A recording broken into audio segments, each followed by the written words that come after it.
Thank you so much. And CJ, he said his Prince George is proud of me. We are so very Prince George's County proud of you. Can we give another round of applause for CJ?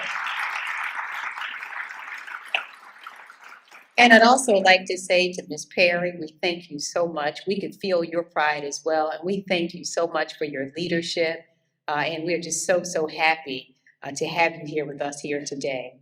To Dr. Pines, we thank you also, sir, for your leadership. What an incredible leader he is. I'm looking around. I don't know where he went to sit. Where did you go, Dr. Pines? Oh, there he is. But we're so very proud of Dr. Pines, who has been a splendid leader and partner. And he is a leader who listens. This is so unique, and he was inaugurated in the midst of COVID, and he has really, he hit the ground running, and he's just been tremendous for us. So thank you so much to Dr. Pines as well, and to the University of Maryland for hosting us today. So to all of you, to all the community leaders and the residents who are joining us in this room today, I say good afternoon to each of you, and thank you so very much for joining us. Right now, we see signs of prosperity, promise, and opportunity all around us. Even during a time of uncertainty, our county is on the rise. The investments that we're making in our FY 2024 budget create a financial foundation that will allow us to meet our residents' critical needs.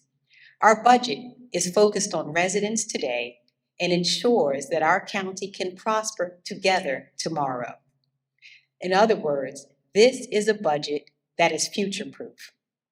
At the end of the day, budgets are simple.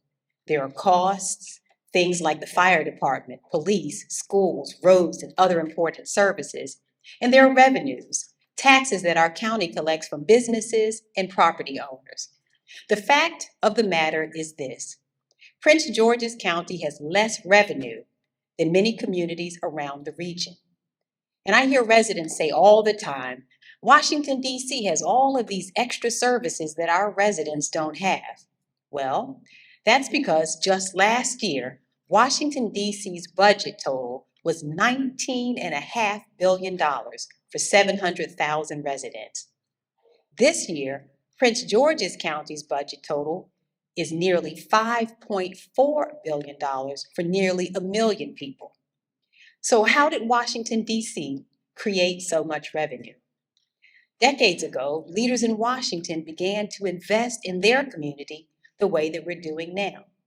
They built homes, they attracted private investments, and more importantly, they broadened their commercial tax base.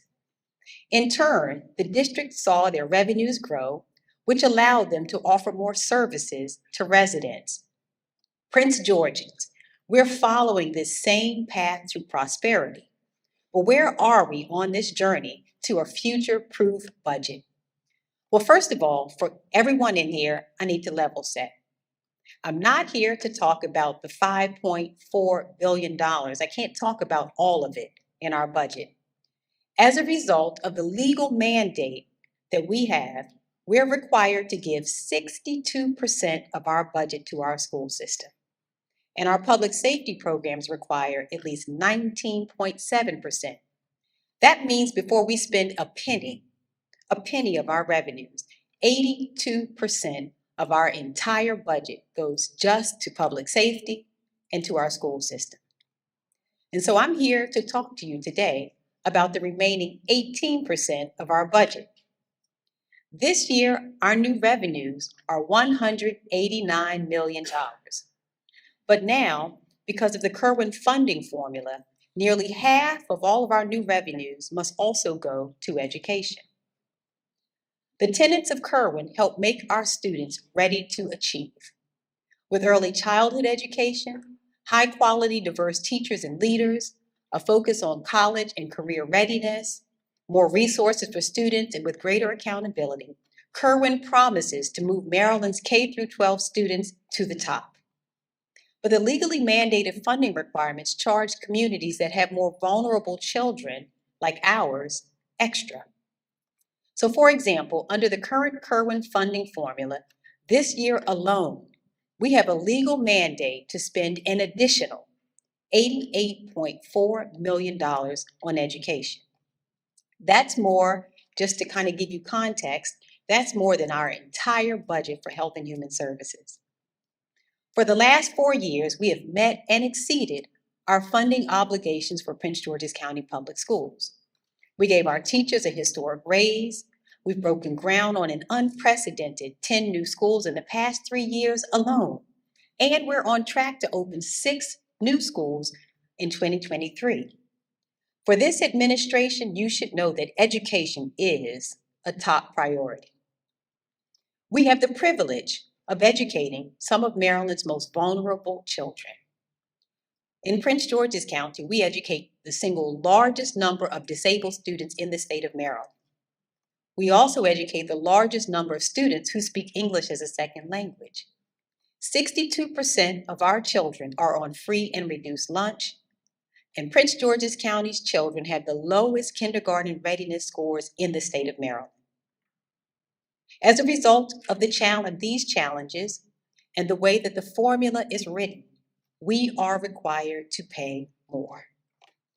As it's written now, our obligation will increase each year for at least the next decade. And this is just one of the challenges we face in this year's budget. That's why we are working so hard to find ways to grow our revenues. And I am confident that we can do this together. Prince George's County, and I know I'm speaking to the choir because you all stop me in the Wegmans and at the gas stations and such and say this to me. Prince George's County already places too much tax burden on residents. I've heard people say, well, the way to deal with this is maybe we should just cut government services. Or I've heard often that the way out of this is to simply raise taxes even higher. I disagree. The best course forward is new revenue. I know Prince Georgians across the county are facing the same tough rising cost at home with the same unexpected bills coming due. The price of gas is still high, grocery bills, rent, and other everyday expenses keep rising. And just like any family sticking to a budget written at the kitchen table, our county must do the same. We must spend and invest wisely in the future without taking on bad debts. We must make our budget and our money work for us long term. We cannot keep balancing our budget on the backs of residents, and we cannot put the future of Prince George's County on a credit card.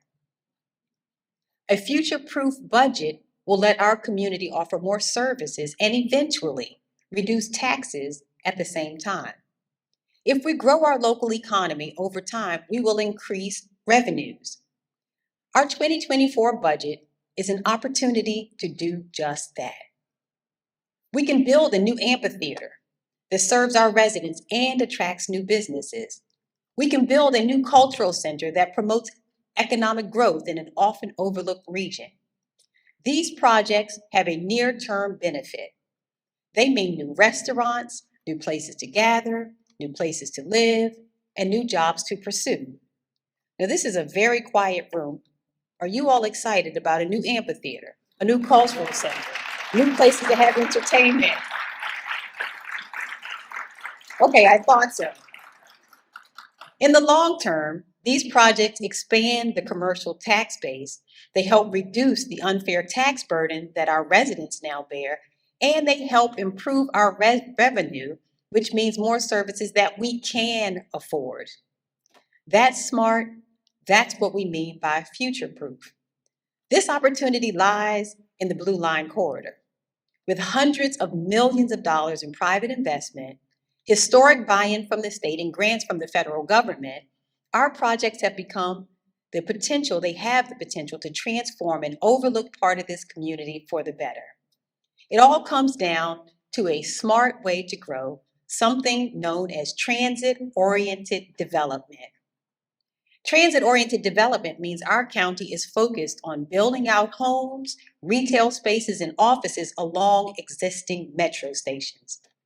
This helps limit traffic and also reduces the impact on our environment. It provides new places to visit, new amenities, and new entertainment to enjoy. Transit-oriented development allows our county to grow in a smart way It allows us to create new jobs and bring in new revenues without resorting to sprawl. Transit-oriented development is happening, in case you haven't noticed, is all around us. But why is it that our Blue Line metro stations, if you've noticed, look the same as they did 40 years ago? But if you go to Silver Spring, they have so many wonderful places to visit. Well, we've secured over $465 million for our very own Blue Line corridor.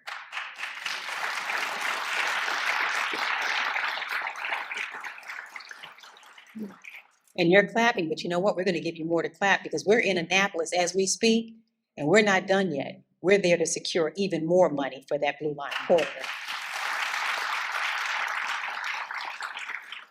All of this work is a part of a people-centered ongoing investment that we're making in the fiscal future of our residents and our county. These projects, and I have to tell you there are many others, will help our community build generational wealth. It will also benefit Prince Georgians now and pay dividends for decades to come. But growing the economy has to include more than just new construction. Many of you in this room have heard me often say that I think economic development is important, but I believe that human development is even more important. We are investing in other people-centered project priorities that benefit Prince Georgians everywhere. Our youth are the future of this community. The Summer Youth Enrichment Program has provided opportunities for young people, teaching them new skills and providing them with access to stable careers. Amid concerns about our children and their future, my administration has worked hard to expand the Summer Youth Enrichment Program and other youth program offerings. We founded the Also Brooks Summer Passport Program, providing entertainment, sports, and educational opportunities to teens during the summer months. We also started the Hope in Action Anti-Violence Initiative, which is so very important, which has helped provide wraparound services for vulnerable youth. We've worked hard to create a Youth Leadership Institute, which, wait for it, is completely funded by private investment.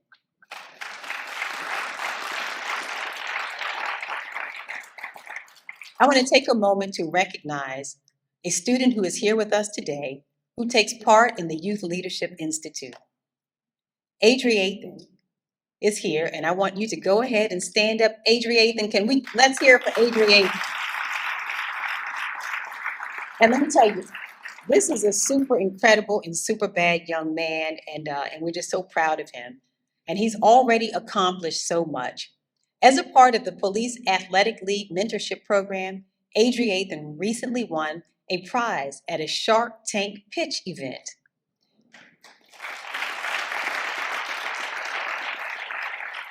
He even has a nonprofit that is focused on giving back to low-income families and the homeless. And he's just doing so much. We're so proud of him. This year, and you can have a seat. Thank you so much to Adriathan. This year, we're providing $3.5 million for programs like the Summer Youth Enrichment Program and the Hope in Action Anti-Violence Program, because students like Adriathan deserve every opportunity we can to create for them to succeed. But we can't stop there. We need to make investments in our community that create opportunities for Adriathan and CJ when he grows up. This is another reason we're focused on smart economic growth along the Blue Line corridor. Transit-oriented development has led communities inside and outside the Beltway to greater economic growth and opportunity for decades. The magnitude of this change has been transformative.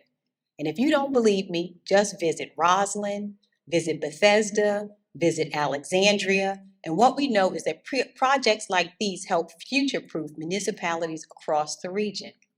But these projects must include people-centered investments that protect our existing residents. When communities fail to prioritize affordable and workforce housing, they force long-term residents out. We will not let that happen in Prince George's County.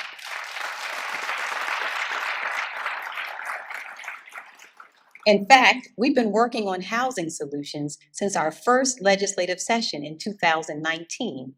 And we've secured more than $4 million in National Capital Strategic Economic Development Fund support for affordable housing over the past 4 years. This year, we're investing $34.25 million in our Housing Investment Trust Fund and our right of first refusal programs. Including funds from the state and federal government, we're also spending $45.25 million on housing production and preservation efforts. That includes an additional $1.2 million for homeowner rehabilitation programs and $800,000 in down payment assistance. And we're investing in our seniors. Over the past 4 years, they deserve a round of applause. Over the past 4 years, we've invested in the first and second phase of Glenarden Hills. With the upcoming third phase, we're making more space for seniors like Miss Mary Tinsley, who joins us here today. Miss Tinsley, where are you? Here she is. Can we give her a round of applause? Miss Mary loves her community, but when her great-granddaughter needed to move in to help out, Miss Mary wasn't sure what to do. Phase 2 of the residences at Glenarden Hills was built just for seniors. It has 55 1- and 2-bedroom apartments. Our county supported these new affordable homes so that seniors like her could live comfortably. However, Miss Mary's apartment was just a 1-bedroom, not big enough for her great-granddaughter. When her property manager found out, she listened. Now Miss Mary and her great-granddaughter both have space to live in a larger unit, and Miss Mary has the support that she needs.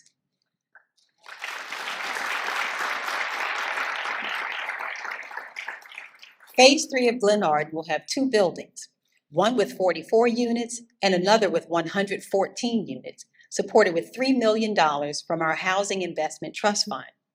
We invest in this project because every Prince Georgian, from our sassy seniors to our young people just entering the workforce, deserves a safe home that they can afford right now. In fact, we broke ground on Phase 3 of Glenarden today.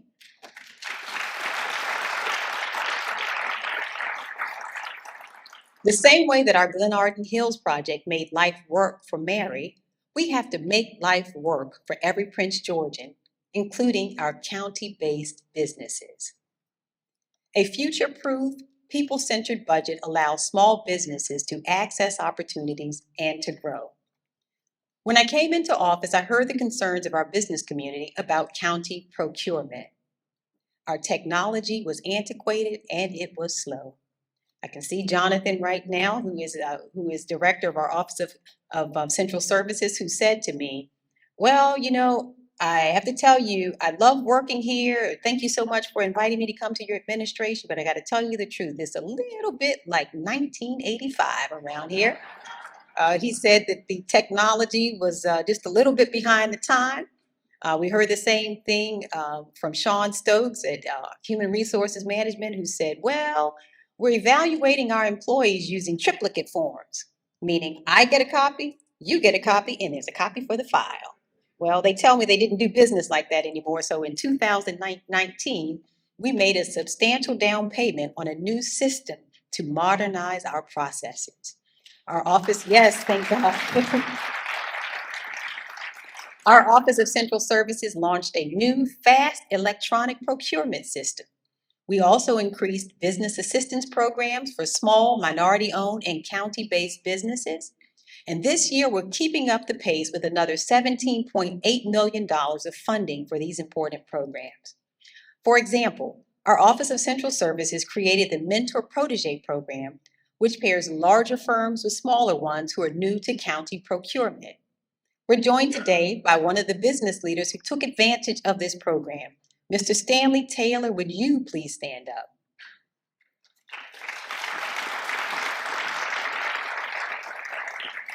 Stan Taylor is from Commercial Industrial Application, a concrete company that worked with a larger firm, developed a safety plan, adopted new software, and provided new construction services on recent projects. Our program helped Mr. Taylor's company access new opportunities and grow. Now, thanks to his hard work, We have concrete upgrades in Basil Court and the County Administration parking garage. Stan is an example of what is possible when we invest in local businesses.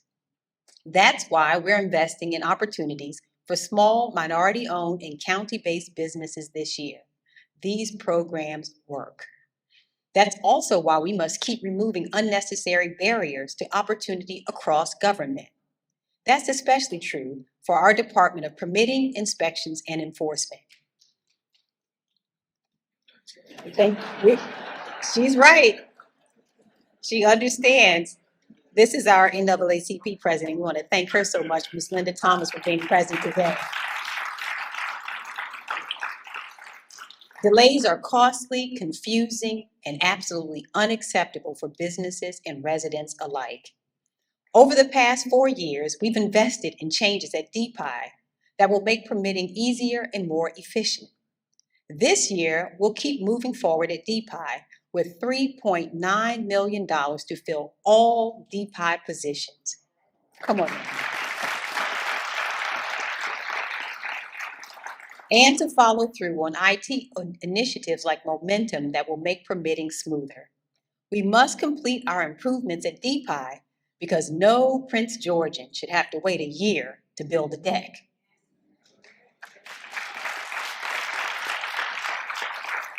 Now, to truly future-proof our county, we need to keep raising quality of life for all Prince Georgians with people-centered investments in healthcare. During the unprecedented challenge posed by COVID-19, we saw firsthand the limits of our county health department. This year, we're continuing to make historic investments in healthcare in Prince George's County.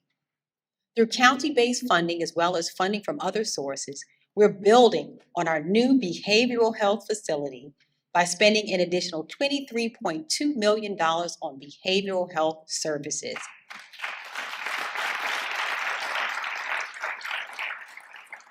We have learned really about how important mental health care is. There's no way of overstating it. In fact, this is the #1 health need that we have in Prince George's County is behavioral and mental health. These investments are key to expanding access to mental health and addiction care services that for too long have been overlooked or just plain ignored. We're continuing to offset health insurance costs as well for thousands of Prince Georgians through Health Assures. In the first year, this program covered over 22,000 patient visits, and by the end of June, we expect to cover 44,000 patient visits of our residents. We're also investing in more staffing and hiring at our health department and making investments in healthcare infrastructure, like $7.5 million for construction of our new Cheverly Health building.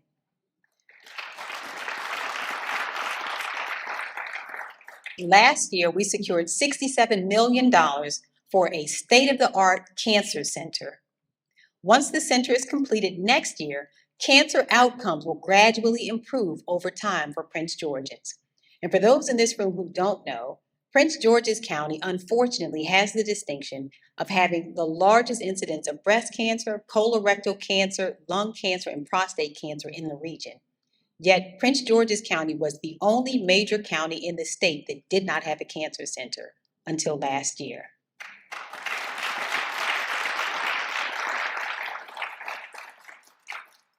Prince Georgians have access to cancer care, but they often must drive too far away to receive it. That includes Prince Georgians like my mother, who is a breast cancer survivor. During her battle with cancer, our family traveled back and forth from Washington, D.C. to ensure that she could receive care. When we can seek care closer to home, a better outcome means better health and more quality time with a father, a daughter, a son, and yes, a mother. The whole health of our community is key. We must keep improving access to health care, and we need to make sure that our residents feel safe where they live and where they work. Just like communities across the nation, we are facing also a rise in crime. That's why we're funding our police department at $394.7 million, including 4 new police recruit classes. And I see Chief Aziz and our team here. Deputy Chief, can you all stand? And also, can we give them a round of applause? This has been a really difficult time. And Chief Aziz stood up and sat down really quickly because he didn't want me to remind you all that he's been an excellent choice for us, save one aspect of it. Y'all know I brought a Dallas Cowboy here, but he's doing a wonderful, wonderful job. Wonderful job. Inside our department, recruitment is a challenge that departments across the nation are struggling with now. But we're confident that we can continue to find community-minded police officers from Prince George's County to answer the call of public service. We're providing $640,000 for incentives to those who want to join the ranks of our department. We also know that when our residents have a fire or medical emergency, they rely on the swift response of our fire EMS department. And right now, there's a nationwide shortage of firefighters. So we're investing $259.7 million in our county fire department, which includes 3 recruit classes and 80 new recruits.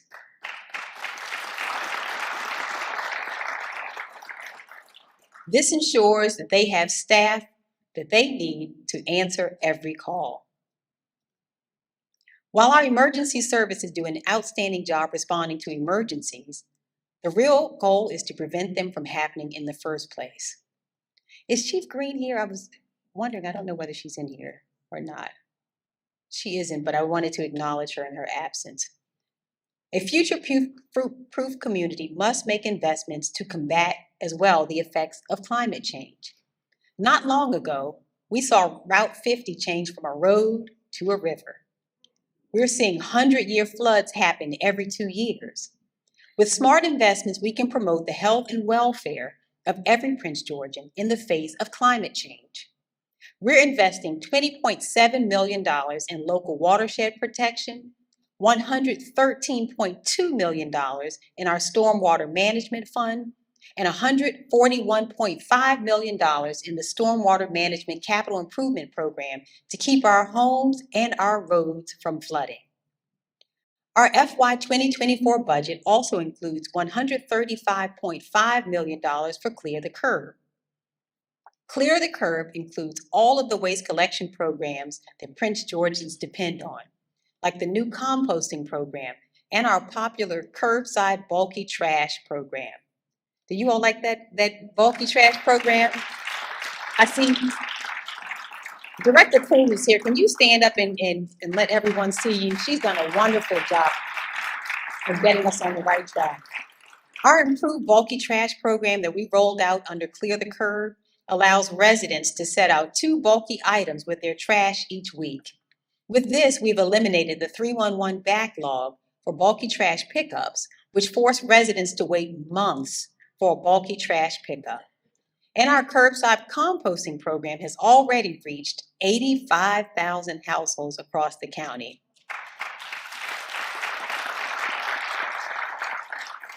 And by the end of 2023, with $2.1 million for additional toters, I'm proud to say that this program will be available to every household with county trash and recycling services. Finally, we're also funding 13 new positions in our Department of the Environment to help us better carry out all these innovative programs that combat climate change and protect our environment. This is all on top of the money we invested last year in a new litter blitz to help clean up our county roadways. In fact, we spent $1.6 million, and this is a little disappointing. From September of last year through January alone, we spent $1.6 million to pick up trash on our county roads. But Prince Georgians, my father often says, and I think it's true, litter does not grow like grass. So there are plenty of Prince Georgians who know and understand this, like Miss Carol Jones, who is presiding officer of the Suitland Civic Association, who is here with us today. Miss Jones, would you stand up and be applauded? Last year on Growing Green with Pride Day, I was proud to join Miss Jones and the Suitland Civic Association to help them launch their community cleanup that morning. They signed up the most volunteers that day, planted flowers, and picked up litter. But Ms. Jones's work doesn't stop there. Every month from April to September, they get out and clean up areas around their neighborhood. Our county is investing in beautification because it matters to our residents. Just this year, we're investing $9.9 million in efforts to combat illegal dumping and litter, which includes over $1 million to expand our street sweeping efforts in the Department of Public Works and Transportation.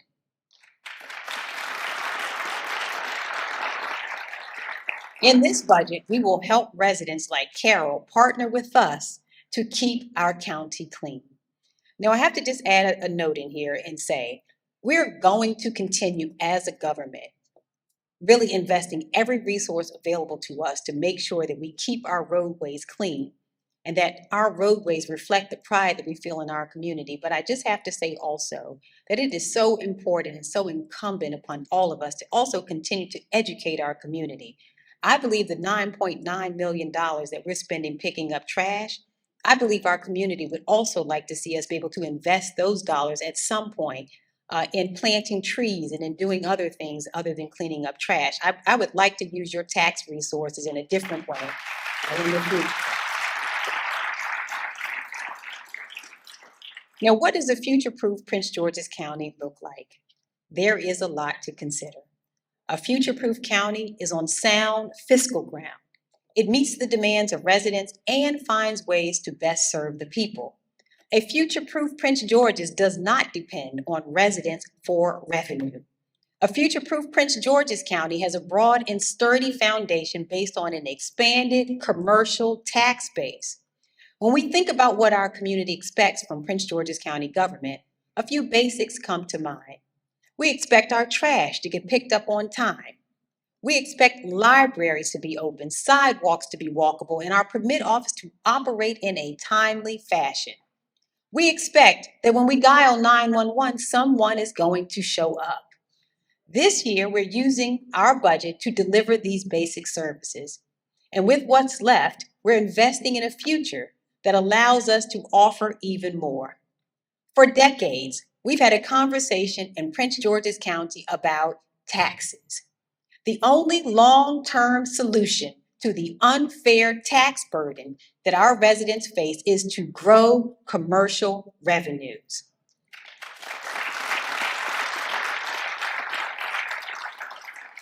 We have many projects, but our projects along the Blue Line are part of the solution. You'll hear us talk also about New Carrollton and Cheverly, but growing commercial taxes is so important.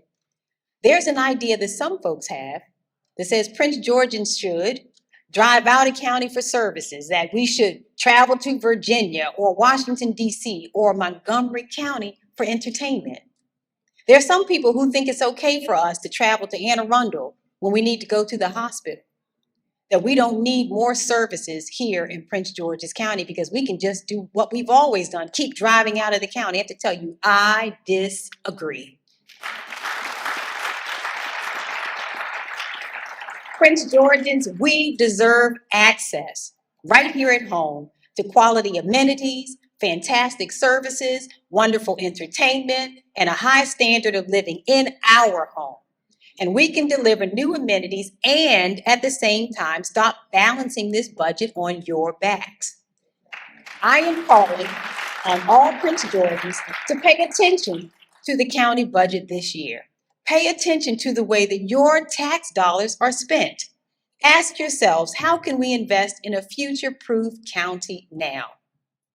The people-centered investments that we're making in education, in our youth, and in smart economic growth will pay dividends for decades to come. These investments have a real return. A future-proof, people-centered Prince George's County promotes equity, it raises quality of life, and invests in projects that will raise revenues long-term. Prince Georgians, that's the goal. And just as you have placed your trust in me these past 4 years with your county budget and your tax dollars, I ask you to place your trust in me once again, because this budget will help us to build a future-proof Prince George's County for all of us. So thank you all so much for coming out today. And before you leave, I would be remiss. There are some absolutely incredible people who work on your behalf day in and day out. I'm going to tell you without exaggeration, I haven't worked with any finer people than the people I have had the distinct pleasure of working with in this government every day.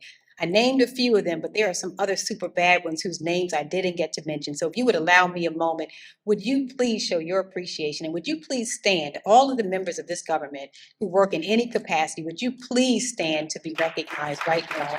The directors and cabinet of the first. Thank you. Thank you all so much. And I want to say thank you to each of you as well who have taken time out today to come here to hear about our budget priorities. And I want to thank you for what you do every single day on behalf of Prince George's County. It is my distinct honor to work on your behalf. I am convinced that there is no place quite like Prince George's County. I've called it the crown jewel of Maryland. I believe that with everything I have. And I thank you all so much for continuing to make this so every single day.